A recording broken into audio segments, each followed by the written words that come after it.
Assalamualaikum warahmatullahi wabarakatuh. Saya Nazila Karunisa dari kelas 10 IPA 2 ingin mempresentasikan materi bahasa Indonesia yaitu tentang teks eksposisi. Berikut cuplikan dari presentasinya. Yang pertama yaitu definisi dari teks eksposisi. Teks eksposisi sendiri merupakan suatu paparan yang bertujuan untuk memberitahu atau menerangkan sesuatu. Menurut Kamus Besar Bahasa Indonesia, teks eksposisi merupakan suatu uraian atau paparan yang bertujuan untuk menjelaskan maksud dan tujuan di dalam karangan. Adapun jenis teks eksposisi menurut Goris Keraf, yaitu eksposisi atau pemaparan adalah suatu jenis teks atau keterampilan bahasa secara efektif yang berusaha untuk menerangkan atau menguraikan suatu pokok pikiran. Adapun ciri-ciri dari teks eksposisi yaitu teks memuat fakta, gaya penulisan bersifat informatif, penjelasan pokok persoalan secara objektif, tidak ada unsur subjektif dan emosional. Yang kedua, identifikasi teks eksposisi. Teks eksposisi berisi paparan yang akan disampaikan kepada para pembaca atau pendengar. Salah satu cara untuk menyampaikan paparan kepada para pendengar yaitu dengan berpidato.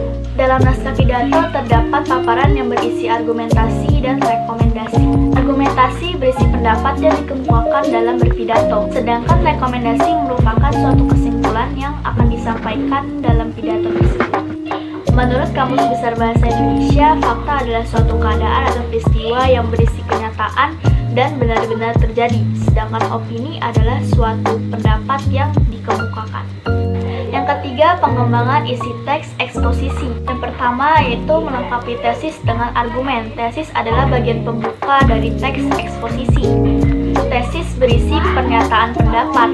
Pendapat dalam tesis merupakan suatu gagasan pokok yang berada di dalam teks eksposisi. Gagasan pokok tersebut dapat dikembangkan dengan beberapa argumen penjelas. Yang kedua, menyampaikan kembali isi teks eksposisi dengan gaya bahasa yang berbeda. Cara menyampaikan kembali isi teks yaitu dengan membuat gagasan penjelas dari setiap kalimat utama yang terdapat pada teks eksposisi. Dengan tetap memperhatikan isi dari teks eksposisi tersebut, isi teks eksposisi baru yang dikembangkan harus sesuai dengan isi teks yang aslinya.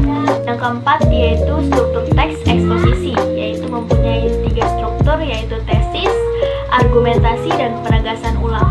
Tesis yaitu merupakan bagian teks yang berupa pernyataan pendapat dari penulis, sedangkan argumentasi yaitu bagian alasan yang memperkuat argumen penulis, sedangkan penegasan ulang merupakan bagian yang berisi penegasan ulang pendapat dari si penulis.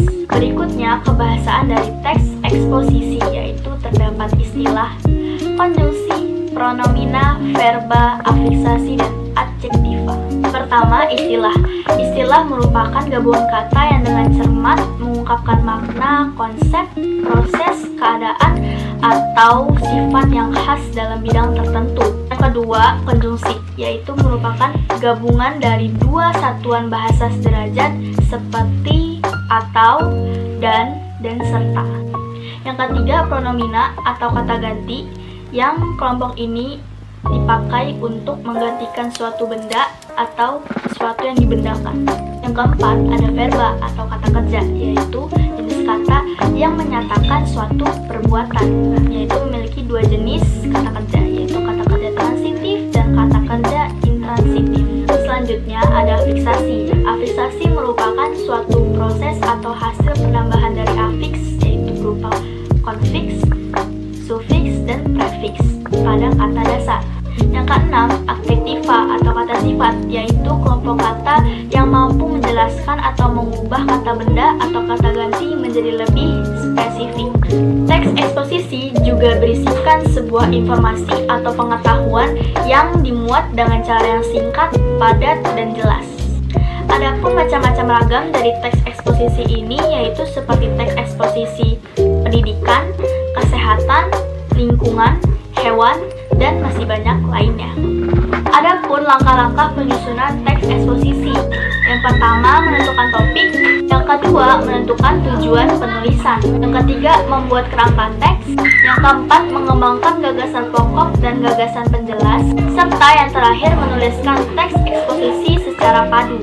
Yang terakhir, ada penyuntingan dalam teks eksposisi. Penyuntingan adalah kegiatan proses, cara, dan perbuatan menyunting.